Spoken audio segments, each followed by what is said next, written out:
Hello everyone, welcome all of you to our YouTube channel maths study गुरु।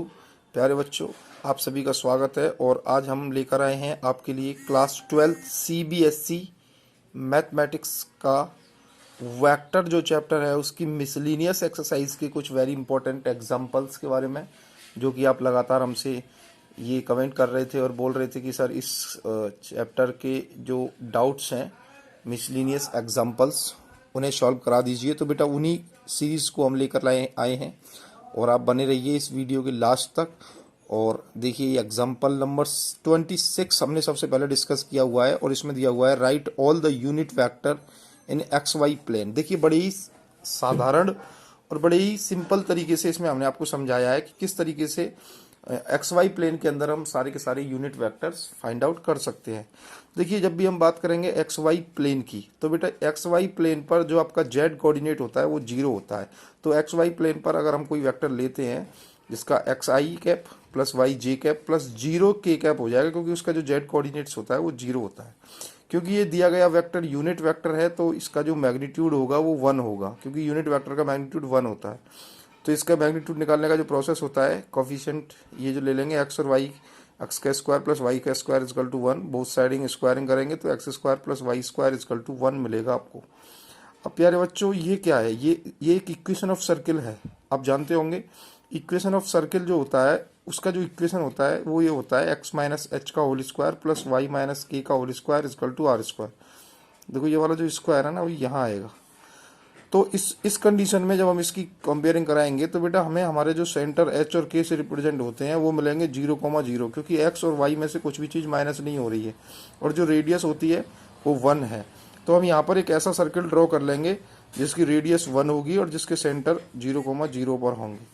अब बेटा हम क्या करेंगे कि इस सर्किल की सरकमफ्रेंस पर कोई पॉइंट लेंगे P, जो कि यहाँ से ओरिजिन से एक्स डिस्टेंस यूनिट डिस्टेंस को कवर करेगा और एक्स एक्सिस पे और वाई एक्सिस पर ये आपका वाई यूनिट डिस्टेंस को कवर करेगा। तो ये पॉइंट P हो जाएगा जिसके कोऑर्डिनेट x, y हो जाएंगे।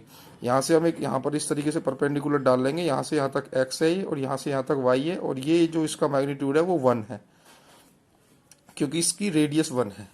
तो इसमें अब हम किस तरीके से इसको करेंगे, देखिए यहाँ पे हम कोई बेस एंगल मानेंगे थीटा। तो साइन थीटा का जो फॉर्मूला होता है वो होता है परपेंडिकुलर अपॉन हाइपोटेनियस। तो हमने ये जो ट्राइंगल है OP, इसको भी कुछ नाम दे दो आप, ए नाम दे सकते हैं OPA। इस राइट एंगल ट्राइंगल में हमने sine theta is equal to perpendicular upon hypotenuse लगाया। तो इसकी जो थीटा के जस्ट सामने वाली साइड परपेंडिकुलर है वो y है, y अपॉन हाइपोटेनियस 1 है। तो इस तरीके से हमें क्रॉस मल्टीप्लाई करके y की वैल्यू मिल जाएगी साइन थीटा। ठीक सेम प्रोसेस हम यहाँ पे अप्लाई करेंगे इसमें कॉस थीटा में। तो कॉस थीटा की आइडेंटिटी होती है बेस अपॉन हाइपोटेनियस। तो इसके सामने बेस हमारा x है और हाइपोटेनियस 1 है, तो इसको हम क्रॉस मल्टीप्लाई करके x की वैल्यू आ जाएगी कॉस थीटा। तो इस तरीके से बेटा आपके पास x और y की दोनों की वैल्यू आ जाएंगी।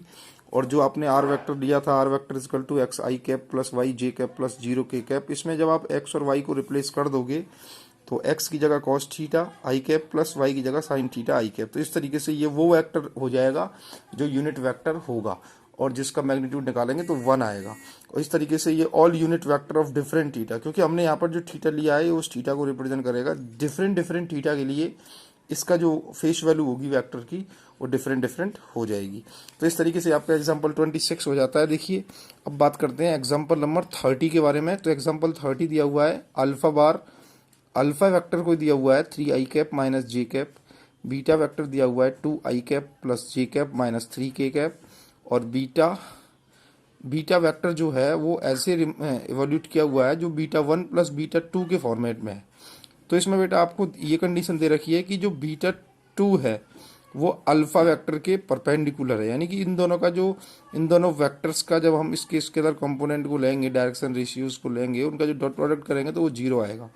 और साथ में ये भी बताया गया है कि जो बीटा 1 है वो अल्फा वेक्टर के साथ पैरेलल कंडीशन में है, यानी अल्फा वेक्टर को एक बार बीटा 1 के साथ रिलेट किया गया है, एक बार बीटा 2 के साथ। बीटा 1 के साथ इसको एज ए पैरेललिज्म रिलेशन में रिप्लेस किया हुआ है और अल्फा को बीटा 2 के साथ परपेंडिकुलरिटी में लिया गया है। तो जब हम बीटा 1 को पर पैरेलल मानेंगे अल्फा की, तो कोई ना कोई कांस्टेंट लैम्डा इसके साथ इनटू हो जाएगा। तो लैम्डा अल्फा की वैल्यू आ गई 3i कैप माइनस जे कैप, इसको अंदर मल्टीप्लाई करेंगे तो बीटा 1 की वैल्यू आ जाएगी 3 लैम्डा आई कैप माइनस लैम्डा जे कैप। इस तरीके से आप जानते हैं कि जो बीटा था, बीटा वेक्टर, वो बीटा 1 प्लस बीटा 2 के फॉर्मेट में था। जब आपको पता है कि बीटा की वैल्यू यहाँ पे जो दे रखी है उसको यहाँ पे रख दीजिए इजकल टू, और बीटा 1 जो अभी अभी आपने निकाला है लेमडा के फॉर्मेट में उसको यहाँ रख दीजिए प्लस बीटा 2। अगर आप बीटा 2 निकालते हो तो ये वाली वैल्यू आपकी आई से आई वाला माइनस हो जाएगा, जे से जे वाला, और के वाला एज इट इज रहेगा। इस तरीके से आई कॉमन ले लेंगे तो 2 माइनस 3 लेमडा, इसके बाद जे में से जे कॉमन ले लेंगे तो बचेगा 1 प्लस 3 लेमडा और माइनस के 3 के। ये आपका हो गया बीटा 2 वेक्टर। अब हम क्या करेंगे, हमको पहले सेकंड कंडीशन जो दे रखी है वो दे रखी है कि जो ये बीटा 2 है ये परपेंडिकुलर है अल्फा पे, तो इसका मतलब बीटा 2 का वेक्टर और अल्फा वेक्टर जो होगा उसका डॉट प्रोडक्ट 0 होगा। तो बीटा 2 की जो वैल्यू है उसका जो डायरेक्शन रेशियोज है वो ये इसमें ये है 2 माइनस 3 लेमडा और 1 प्लस लेमडा और -3। इसको अगर अल्फा के साथ यानी 3 के साथ, -1 के साथ और 0 के साथ अगर डॉट प्रोडक्ट कर दें तो ये 0 आएगा, क्योंकि परपेंडिकुलर में इनका डॉट प्रोडक्ट 0 होता है। तो 3 का इंटू इससे कर दिया तो 3 2 जा 6 माइनस 3 3 जा 9 लेमडा, -1 का इससे इंटू करेंगे तो -1 माइनस के लेमडा इजकल टू, इससे 0 से इंटू करने पर 0 हो जाएगा इजकल टू 0। इसको जब हम सॉल्व करेंगे तो हमारी लेमडा की वैल्यू आएगी 1/2, और लेमडा की वैल्यू 1/2 को उठा करके हमको बीटा 1 में रख देना है। तो इस तरीके से उसे सॉल्व करके 3/2 आई कैप माइनस 1/2 जे कैप आ जाएगा। और फिर बीटा 2 वेक्टर जो है हमारा वो भी हमारा कहीं ना कहीं जो बीटा 2 है वो लेमडा के फॉर्मेट में था, इसमें हम लेमडा की वैल्यू लगा देंगे तो हमारा बीटा 2 वेक्टर आ जाएगा 1/2 आई कैप प्लस 3/2 जे कैप माइनस 3 के कैप। इस तरीके से बेटा ये आपका एग्जाम्पल हो जाएगा 30। इसके बाद बेटा हमने मिसलिनियस चैप्टर जो 10 है, उस जो मिसलिनियस एक्सरसाइज है उसके क्वेश्चन नंबर 1 की बात करिए, जो मोस्टली बच्चों का डाउट रहता है और ऑलवेज बच्चे इसमें फंसते हैं। और एक हमारा स्टूडेंट है पार्थ बंसल है, और उसको बहुत ज़्यादा प्रॉब्लम है इस क्वेश्चन की। बार बार वो बोल रहा था कि सर इसकी वीडियो बना दो, वीडियो बना दो। तो स्पेशल पार्थ के लिए ये वीडियो बहुत ज़्यादा काम की रहेगी, और सभी बच्चों के लिए ये वीडियो बहुत ज़्यादा इंपॉर्टेंट है। सभी इस वीडियो के लास्ट तक बने रहे। देखिए क्वेश्चन नंबर 1 जो है चैप्टर 10 की मिसलिनियस एक्सरसाइज का, इसमें दिया हुआ है write down a unit vector in X Y plane. देखो सेम टू सेम है, एक्स वाई प्लेन पे जो हम वेक्टर लेते हैं तो उसका जो जेड कोऑर्डिनेट है वो हमको 0 लेना है। तो इसका मतलब x I cap plus Y J cap plus 0 K cap, ये हमारा वेक्टर हो गया।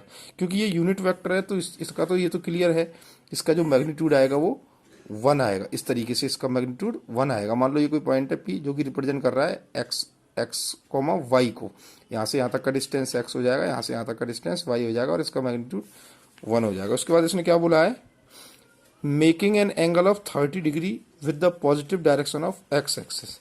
बेटा इस तरीके का ये वेक्टर आपको लेना है जिसका मैग्नीट्यूड तो 1 है क्योंकि वो यूनिट वेक्टर है, और जो इस पॉजिटिव डायरेक्शन के साथ 30 डिग्री के एंगल के साथ मूव हुआ पड़ा है वो ऊपर की तरफ। अगर देखो ये 60 होता तो ये वैल्यू इधर हो जाती है, 90 होता तो इधर हो जाती है, लेकिन ये 30 है तो इसके और इसके बीच में 30 डिग्री का एंगल है। तो क्योंकि आपको एक्स और वाई निकालने आते हैं, ये आपका बेस एंगल दे रखा है sine theta is equal to perpendicular upon hypotenuse, यानी परपेंडिकुलर आपका वाई है और हाइपोटेनियस 1 है। वाई अपॉन 1 रखेंगे तो वाई की वैल्यू आ जाएगी 1/2, क्योंकि साइन 30 की वैल्यू 1/2 होती है।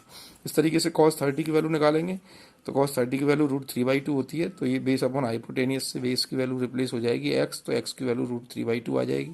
उसके बाद हमारा जो पॉइंट था पी वो एक्स कोमा वाई के रूप में था, तो वो √3/2 1/2 के रूप में आ जाएगा। और अगर हम इस पी पॉइंट को एज ए वेक्टर रिप्रेजेंट करें तो हमने पहले ही x I cap plus Y J cap लिया है। बच्चे बोलेंगे सर के कहाँ गया, तो के बेटा ये एक्स वाई प्लेन में के नहीं आएगा, तो एक्स की वैल्यू रख देंगे 3/2 आई कैप प्लस वाई की वैल्यू रख देंगे 1/2 जे कैप, और इस तरीके से आपका क्वेश्चन हवा हवा हो जाएगा। बहुत ज़्यादा इजी क्वेश्चन है, और बिल्कुल ये जो मैंने एग्जाम्पल आपको सबसे पहले कराया था उस पर बेस्ड क्वेश्चन है।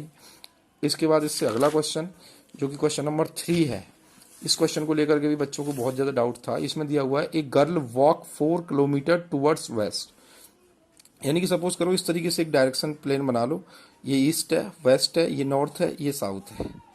देखो ये ईस्ट है, ये वेस्ट, ये नॉर्थ और ये साउथ। तो एक जो लड़की है, एक girl walk 4 kilometre towards west, वो लड़की अपने सेंटर से सपोज करो 4 किलोमीटर इधर की तरफ वेस्ट की तरफ जाती है, and she walk 3 kilometre direction of 30 degree east of north. अब यहाँ जाकर के वो लड़की रुक गई, 4 किलोमीटर चल के मान लो वो लड़की रुक गई। इसके बाद उस लड़की ने क्या किया, यहाँ से अब अलग से इसका डायरेक्शन प्लान बनेगा ईस्ट वेस्ट नॉर्थ साउथ। तो अपने नॉर्थ में, इस लड़की के नॉर्थ में, क्योंकि नॉर्थ अब यहाँ नहीं होगा, अब यहाँ होगा बिल्कुल इधर, तो नॉर्थ से 30 डिग्री के मूव में 30 डिग्री के मूव में इस लड़की ने ऐसे करके ट्रैवलिंग करी है और ऐसे करके ये 3 किलोमीटर तक की ट्रैवलिंग इस लड़की ने करी है। 3 किलोमीटर जाकर ये लड़की यहाँ रुक जाती है। उसके बाद determine the girl's displacement from an initial point of departure. यहाँ से इसके जहाँ से इसने स्टार्ट करे किया था अपना ट्रैवलिंग, यहाँ से लेकर के यहाँ तक इस पॉइंट को रिप्रेजेंट करने वाला जो वेक्टर है वो आपको बताना है और इसका मैग्नीट्यूड डिस्प्लेसमेंट भी बताना है। तो डिस्प्लेसमेंट क्या होता है?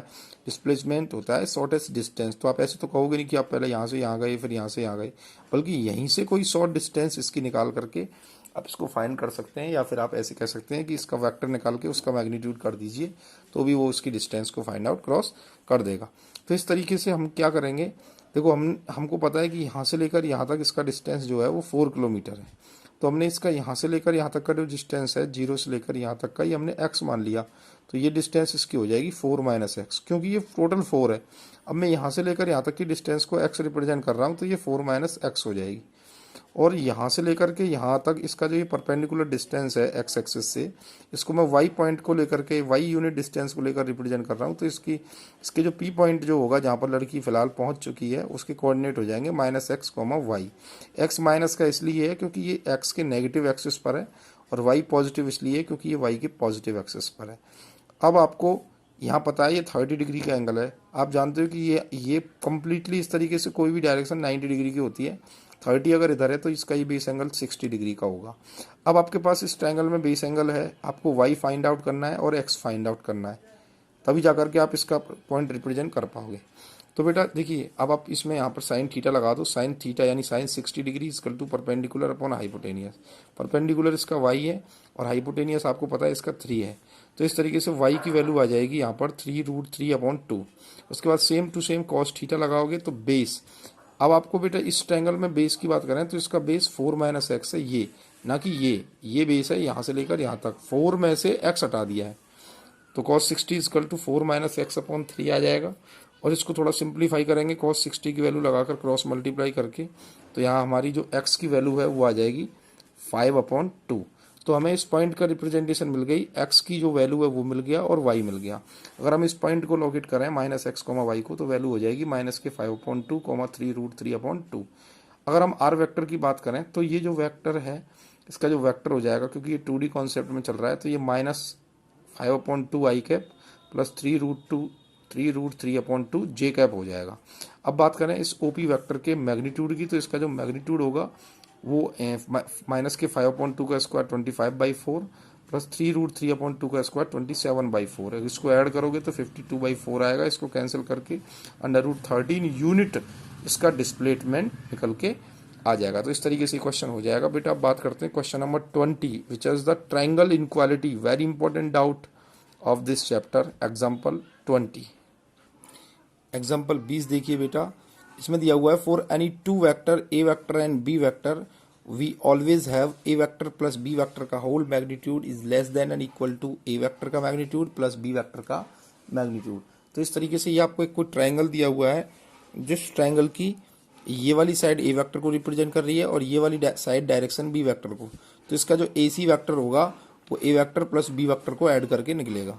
तो देखिए ए वेक्टर प्लस बी वेक्टर का अगर मैं होल स्क्वायर करता हूँ तो इस चीज़ को हम ऐसे लिख सकते हैं कि A vector plus B vector into A vector plus B vector, यानी कि दो बार आपस में मल्टीप्लाई करके। तो जब इनका डॉट करोगे ए वेक्टर का ए वेक्टर से, तो ये हो जाएगा A vector dot A vector plus, अब इस ए वेक्टर का बी वेक्टर से करेंगे तो A vector plus dot B vector plus, अब इस बी वेक्टर का ए वेक्टर से करेंगे तो B vector dot A vector, और अब इस बी वेक्टर का बी वेक्टर से करेंगे तो प्लस में B vector dot B vector आ जाएगा। जब आप इनको सॉल्व करोगे तो ये इधर जो होल स्क्वायर चल रहा था ये हो जाएगा ए वेक्टर का मैग्नीट्यूड का square plus 2 A vector dot B vector, क्योंकि A vector dot B vector की जो वैल्यू होती है वो B vector dot A vector के इक्वल होती है। तो इसमें जो ये 2 A vector dot B vector plus B vector dot A vector का कॉन्सेप्ट है, ये दोनों कॉन्सेप्ट आपस में ऐड हो गए हैं। उसके बाद B vector dot B vector का मतलब होता है बी वेक्टर के मैग्नीट्यूड का होल स्क्वायर, तो ये चीज़ यहाँ पे आ जाएगी प्लस 2। अब ए वेक्टर डॉट बी वेक्टर, दो वेक्टरों के बीच में डॉट प्रोडक्ट निकालने का फॉर्मूला होता है ए वेक्टर का मैग्नीट्यूड बी वेक्टर का मैग्नीट्यूड कॉस थीटा प्लस वो एज इट इज आ जाएगा। अब इसमें कर लेंगे बोथ साइड मॉड, यानी कि मैग्नीट्यूड ले लेंगे। तो इस तरीके से जब इसका मॉड लोगे तो ये इधर सारी वैल्यूज पे मॉड आ जाएगा। तो इस ए वेक्टर का मॉड स्क्वायर करोगे तो वही आएगा एज इट इज ऐसी 2 इंटू ए वेक्टर का मैग्नीट्यूड बी वेक्टर का मैग्नीट्यूड। अब ये कॉस थीटा पे भी मॉड आ जाएगा, प्लस अब ये बी वेक्टर का मैग्नीट्यूड का जो मॉड का होल स्क्वायर करोगे तो ये एज इट इज आएगा। अब देखिए यहाँ पर एक चीज़ है, वी नो दैट जो कॉस थीटा की वैल्यू होती है वो -1 और 1 के बीच में होती है, यानी कि -1 हो सकती है या उससे ग्रेटर होगी, या फिर 1 होगी, या 1 से स्मॉलर होगी। तो बेटा इसमें क्योंकि मॉड लगा हुआ है कॉस थीटा पर, तो अगर हम इसके मॉड की बात करेंगे तो मॉड में वैल्यू कभी नेगेटिव तो आएगी नहीं। तो इसलिए हम कह सकते हैं कि जो इसकी जो मॉड में वैल्यू होगी कॉस थीटा की, वो 0 से बड़ी आएगी ऑलवेज, या 0 हो सकती है, या फिर 1 आएगी, या 1 से छोटी हो सकती है, नेगेटिव नहीं आएगी। क्योंकि अब आप ये क्लियर कर सकते हो कि जो कॉस थीटा है वो 1 से तो ऑलवेज लेस देन होगा, बट 0 से ग्रेटर होगा, या फिर 0 हो सकता है। क्योंकि हमें सिर्फ कॉस थीटा नहीं, हमारी कंडीशन में 2 time A vector dot B vector भी था, तो हम इसमें दोनों साइड में 2 time of A vector dot B vector से इंटू करेंगे, तो 2 time of A vector dot B vector का मैग्नीट्यूड से इंटू इधर हो जाएगा और इधर भी हो जाएगा ये चीज़। तो ये आ जाएगा 2 टाइम ऑफ ए वेक्टर का मैग्नीट्यूड बी वेक्टर का मैग्नीट्यूड कॉस थीटा का mod is less than 2 time of A vector dot B vector, क्योंकि इसका मल्टीप्लाई हमने इसमें किया है इस वाली कॉन्सेप्ट का, तो इसका मल्टीप्लाई इधर कर दिया है और इधर कर दिया है, तो ये चीज़ मिल जाएगी। क्योंकि हमें सिर्फ इससे भी काम नहीं चलेगा, हमें ए वेक्टर के मैग्नीट्यूड का स्क्वायर और बी वेक्टर का मैग्नीट्यूड का स्क्वायर भी चाहिए। तो अपने बोथ साइड इसमें ए वेक्टर के मैग्नीट्यूड का स्क्वायर और बी वेक्टर के मैग्नीट्यूड का स्क्वायर इधर ऐड कर दिया, और ऐसे ही इसमें ए वेक्टर के मैग्नीट्यूड का स्क्वायर प्लस बी वेक्टर के मैग्नीट्यूड का स्क्वायर ऐड कर दिया है अपनी तरफ से। तो ये वाली जो कंडीशन है ऑल टू ऑल, अब ये आपकी सारी की सारी कंडीशन वही हो चुकी है जो इसके बराबर है। तो इसकी जगह इस वाली कंडीशन की जगह पे ये आएगा और इसकी जगह पे ये आ जाएगा। यहाँ पे A vector plus B vector के मैग्नीट्यूड का square less than and equal to चल रहा है, और जो ये चल रहा है इसको एज इट इज छोड़ देंगे। अब बेटा ये जो A vector plus B vector के मैग्नीट्यूड का square is less than and equal to, ये किसका फॉर्मूला है? ये तो फॉर्मूला है ए वेक्टर का मैग्नीट्यूड प्लस बी वेक्टर के मैग्नीट्यूड का होल स्क्वायर, क्योंकि ए वेक्टर के मैग्नीट्यूड का square plus B 2 time of A vector का मैग्नीट्यूड इंटू बी वेक्टर का मैग्नीट्यूड प्लस बी वेक्टर के मैग्नीट्यूड का स्क्वायर।